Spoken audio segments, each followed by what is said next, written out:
दूसरी कमजोर हैं और हम सामर्थ्यवान हैं, तो अपनों में उन चीजों को बांटना अगर हम सीखते हैं तो हमने जो समझना चाहिए वो भली भांति समझ लिया, भली भांति परख लिया।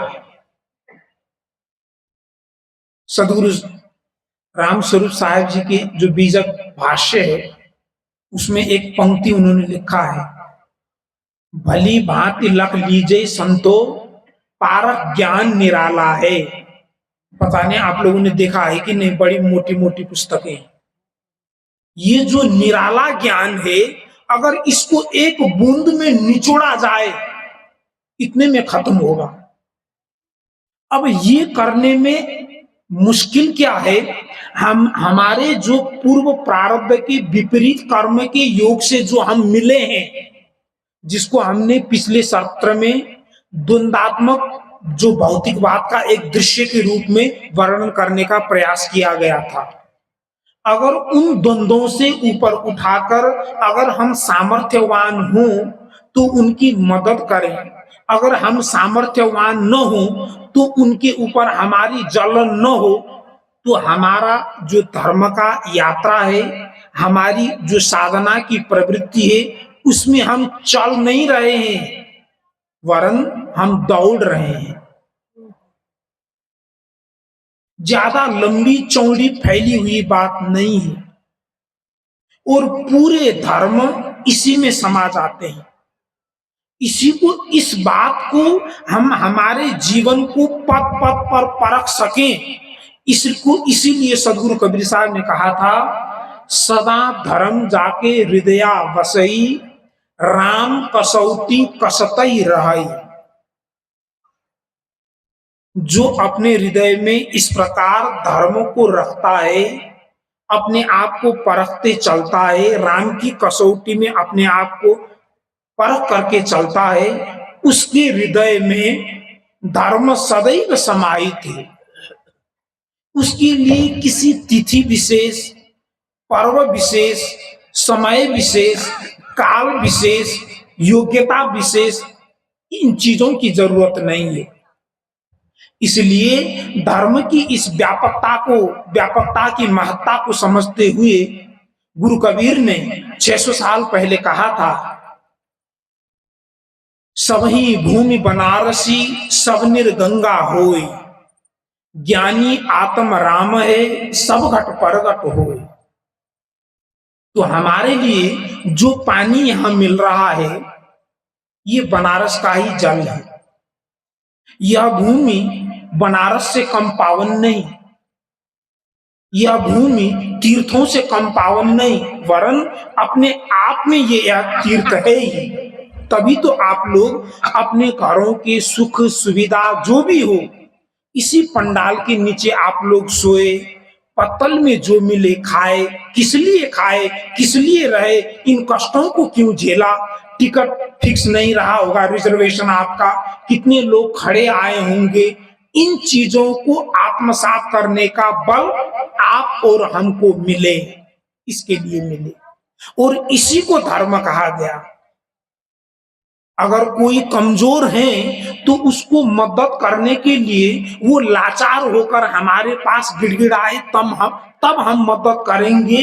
इस भाव को निकाल करके हम जीना जान गए हैं तो धर्म हमारे अंदर है। इसके लिए किसी की सर्टिफिकेट की जरूरत नहीं है, प्रमाण पत्र की जरूरत नहीं है। और जीवन की जिस भी विषम परिस्थिति से हम गुजरेंगे, उन विषम परिस्थिति में हमारे यही धर्माचरण रक्षा करने वाले होंगे। इसके लिए हमारे मनीषियों ने कहा था, बने रणे शत्रु जलाग्नि मध्य, महर्णवे पर्वत मस्तके वा, सुप्तम प्रमत्तम विषम स्थितम वा, रक्षन्ति पुण्यानि पुराकृतानि। रक्षन्ति पुण्यानि पुराकृतानि, जब कभी हमने किए हो पुण्य कर्म, जिस प्रकार अभी हम जो चिंतन कर रहे थे, वे पुण्य कर्म हमारे जीवन में मददगार साबित होंगे। कैसे? तो मनुष्य कहते हैं वने, किसी डेंस फॉरेस्ट में, किसी जंगल में हम लोग भटक गए, हमें मालूम नहीं कहां से गुजरना है।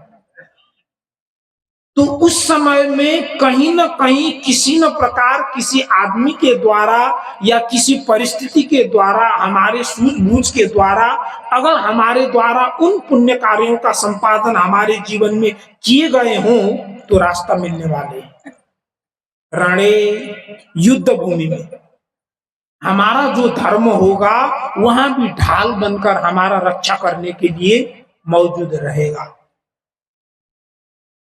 शत्रु जलाग्नि मध्य, अगर दुश्मनों से हम घिरे हुए हों, शत्रुओं से घिरे हुए, जलाग्नि मध्य, किसी नदी, विकट नदी में हम फंस गए हों, जहां से तैरना मुश्किल हो रहा है, हम डूबने ही वाले हों, कोई न कोई देखेगा हमें बचाएगा, या आग लगी हुई हो और उसमें से हमें सूझ नहीं हो रहा है क्या कूदें या वहीं जलें या क्या करें, चिल्लाएं, आएगा हमारा घर। जलाग्नि मध्य महर्णवे पर्वत मस्तकेवा, या किसी अर्णव समुद्र में हम फंस गए हों, किसी टापू पर अटक गए हों, कोई मददगार हमें मिलने ही वाला है अगर इन धर्मों को आप और हमने हमारे जीवन में अपनाया है तो।